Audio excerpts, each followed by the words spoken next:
Hey everyone, J7Jace here, bringing you a tier list for the first and original Dissidia Final Fantasy fighting game released on the PSP back in the day. The criteria for this is going to be based on how effective the character is in a single player setting as well as PvP setting, how difficult they are to use, how strong their EX mode and burst are, as well as other random factors. I'm going to be ranking them from high at S+, the lower tier at D. So sit back and enjoy the video. To start the video off, I'm beginning with Kefka. He is a bit more complicated to use because he requires more knowledge of spacing, timing, and zoning, but Waggle Wobbly Firaga is such a strong aerial bravery attack, which tracks and needs to be dodged. It also combines very nicely if you can follow it up with a Havoc Wing and Trine, giving him an unofficial bravery to like HP attack. He is a bit slow on the ground with his run speed, but don't even bother staying there. Keep jumping and omni air dashing away. His EX force gain is rather poor, but his EX mode is insane if you can get there, with exhilarating magic. While his skill ceiling is higher than others, if used right, he is a force in both single player and PvP, and his results in tournament matches show this. For this reason, Kefka belongs in the top tier at S. Next on this list is fan favorite and best looking guy according to Renoa, Squall Leonhart. He is very easy to play and moves quite fast. Most of his strategy is just using Beat Fang to get a lot of bravery and to try and land that final HP attack. You can mix things up by staying on the ground and using Thunder Barret and Solid Barrel though. His HP attacks on ground, Blasting Zone, and Revolver Drive are much safer to use, but be careful with Rough Divide and Aerial Circle in the air, as they are much easier to punish. His EX mode is very deadly and one of the best. He will do more damage and have more range with his gun blade. My only issue with Squall is that he can have a hard time landing that finishing blow on an enemy, but overall, still very good. A tier. What can I say about Furion? I just love the way his abilities look. However, he is a bit slow and is best when fighting on smaller ground stages, making him not very versatile, especially in PvP. In the single player, you can easily exploit the AI by using fire in air, having the enemy block fire, and as it's tracking to you, go back to the ground and use Shield Bash to reliably do HP damage. His straight arrow is far too slow, and Weapons Master can be punished rather easily by experienced players. Firion's EX mode Blood Weapon is great, as any HP damage you deal will also heal you for the same exact amount. Because he's just so limited on most stages and doesn't have that many favorable matchups in PvP, I have to put him in C tier. No love from the judge, Gabranth, not to be confused with Cody Garbrandt. Outside of his EX mode, he is easily D tier, but his playstyle involves him quickly going into EX mode, which he can easily and quickly do. With his special ability, Stray's Tenacity, he becomes literally harder, better, faster, and stronger in all areas. His aerial bravery attacks, Dual Rend and Rupture, are fast and do excellent damage, and his aerial HP attacks, Hatred and Innocence, are pretty safe. Because he is so strong and easy to use in both single and multiplayer, I have to put him in S tier. Bartz. What can I say? He is very strong, but one-dimensional and kinda boring. Just jump into the air and spam Holy and link it with Flare, and you'll be able to handle most things. He does require spacing and zoning, and I also recommend mixing it up with Paladin Force from time to time. His EX mode is good as it gives him Goblin Punch, which is a safe, close-ranged HP attack to help keep the pressure off of him. I was tempted to give him S, but because he is more predictable, boring, and you will know his strategy, I'm going to give him A+. This next one is not only going to be tough to rank, but in my opinion, he's also one of the hardest to play, if not the hardest. Jecht. He will definitely take some time to practice and be good with, and if you're playing against another player and there is lag, it will be even more of a pain. However, If you are skilled with his bravery attacks, you can link them with his HP attacks, practically giving him brave to HP, and they can even go through basic guards if done right. Eject block can also stop many HP attacks, giving you another alternative to dodging, and his EX mode's full combo is good. Let's not forget he is also fast and has solid attack. Too bad he is just so hard to play with in both single and multiplayer. But if you can really utilize his true potential, he deserves A+ or even S. Now, for the young man who is arguably the most well-known Final Fantasy character in history, Cloud Strife. This one pains me to rank as we all love him. He is pretty easy to play and is also fun to play, but his attacks are just really slow and can be telegraphed and read quite easily, especially his main attack, Slashing Blow into Omnislash version 5. Cloud's HP attacks also aren't that safe and he can be punished. However, his strengths are his EX mode, which allows him to crush most guards. Just make sure to be at full health or higher HP so he does more damage.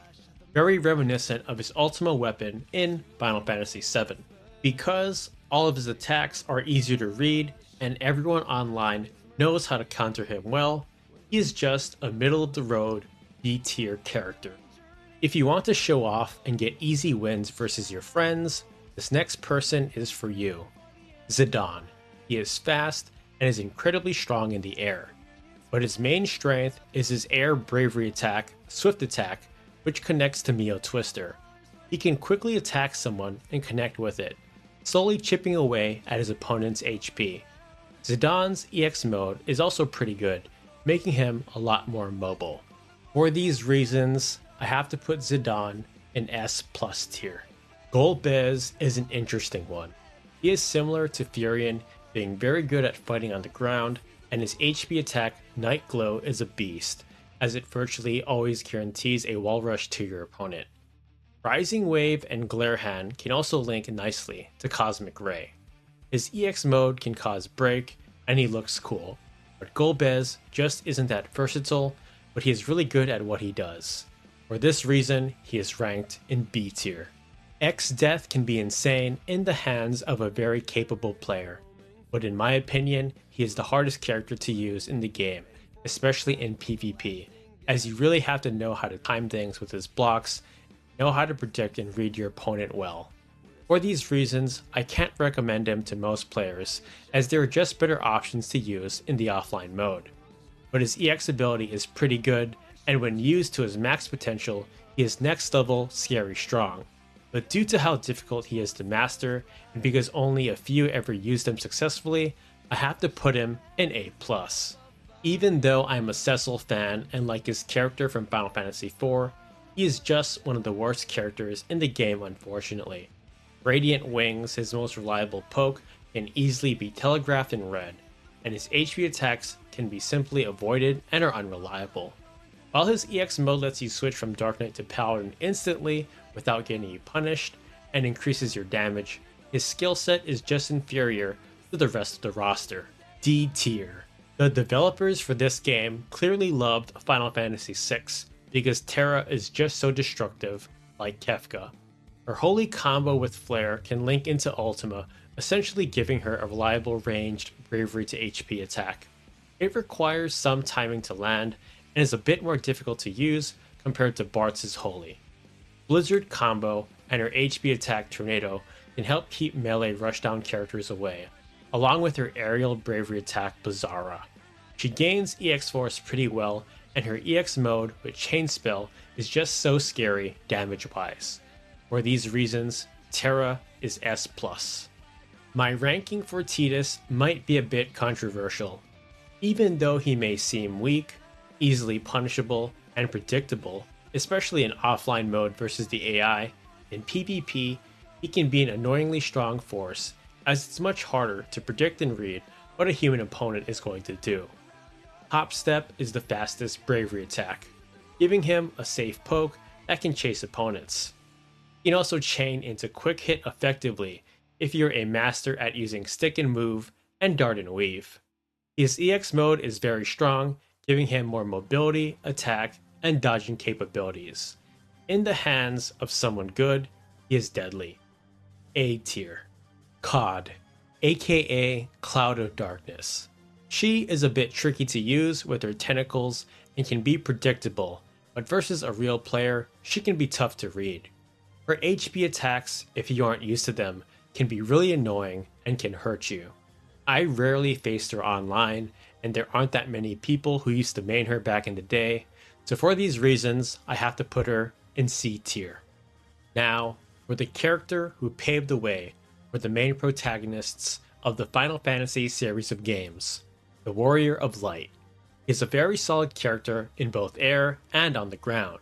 His bravery attacks can also be dodge cancelled with combos to do excellent damage, and Shield of Light is nice for mind games.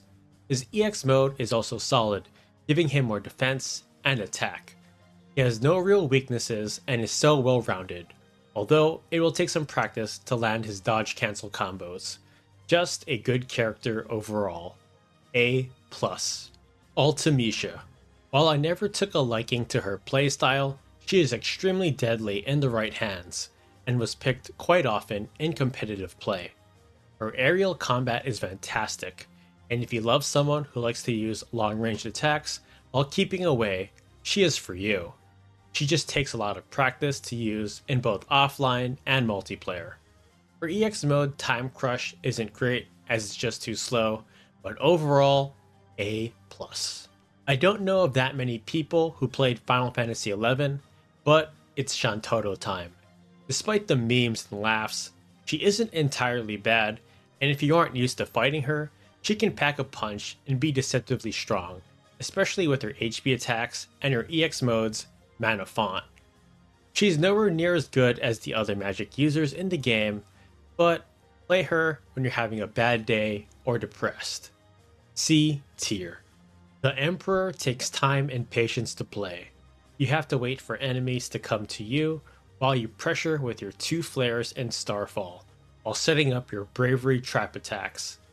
He is much better against melee characters, and the only way you will ever defeat competent Kefkas and Kujas and other higher tier magic users is if their pet cat caught on fire and they're forced to go AFK.